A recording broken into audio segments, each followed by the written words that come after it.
An interesting update from AP. మందుబాబులకు Chandrababu bumper offer ఇచ్చారు. అధికారంలోకి వస్తే మద్యం ధరలు తగ్గిస్తామని ప్రకటన చేశారు.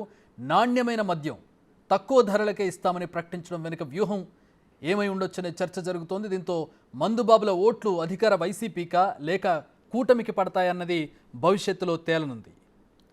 మాస్ని ఇంప్రెస్ చేసే విధంగా హామీలు గుప్పించారు చంద్రబాబు. ప్రధానంగా మద్యానికి సంబంధించి చంద్రబాబు హామీ ప్రస్తుతం చర్చనీయాంశమైంది. అధికారంలోకి వస్తే తక్కువ ధరకే నాణ్యమైన మద్యం అందజేస్తామని చెప్పి ఆయన చేసినటువంటి ప్రకటన ప్రస్తుతం చర్చనీయాంశమవుతోంది.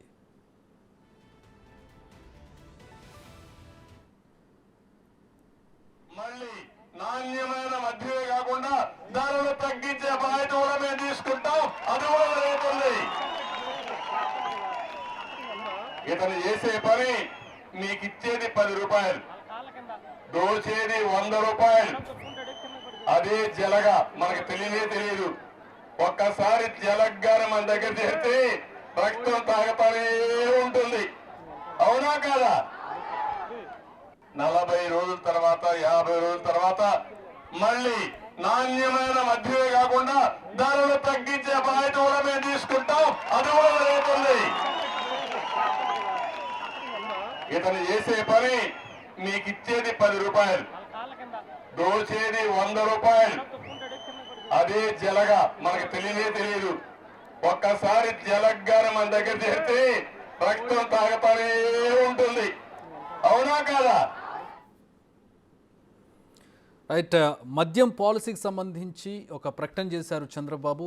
మందుబాబులకు ఒక రకమైన భరోసానిచ్చే ప్రయత్నం చేస్తూ ఉన్నారు. నిజంగా ఇది ఓటర్ల మీద ఏ మేరకు ప్రభావితం చూపిస్తుంది?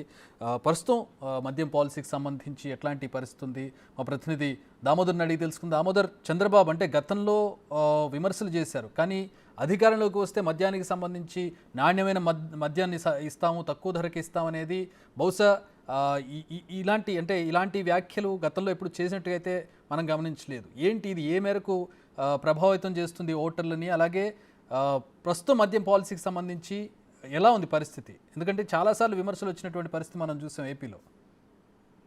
మద్యం ఏపీకి సంబంధించిన మద్యం పాలసీలు తీసుకుంటే రేట్లు 4గింతలుగా, ఏదైతే మద్యపానాన్ని దశల వారీగా నిషేధిస్తామని గతంలో ప్రకటించిన ముఖ్యమంత్రి జగన్మోహన్ రెడ్డి, ఆ తర్వాత మద్యం రేట్లను పెంచడం ద్వారా మద్యాన్ని తాగే వారి సంఖ్యను తగ్గిస్తానంటూ మద్యం రేట్లు పెంచాడు. గతంలో మద్యం ఏదైతే ప్రైవేటు దుకాణాల ద్వారా అమ్మకాలు జరిగేవి, దాన్ని కూడా ప్రభుత్వ రంగంలోకి తీసుకొచ్చి ప్రభుత్వమే మద్యాన్ని అమ్ముతున్న పరిస్థితి. దీంతో పాటు బ్లిజరల్ ఏదైతే మద్యాన్ని తయారు చేసే షాప్స్ కూడా చాలా తక్కువగా రావడము, అదేవిధంగా కొంతమంది చేతుల్లో కేంద్రీకృత కావడం కూడా జరిగింది.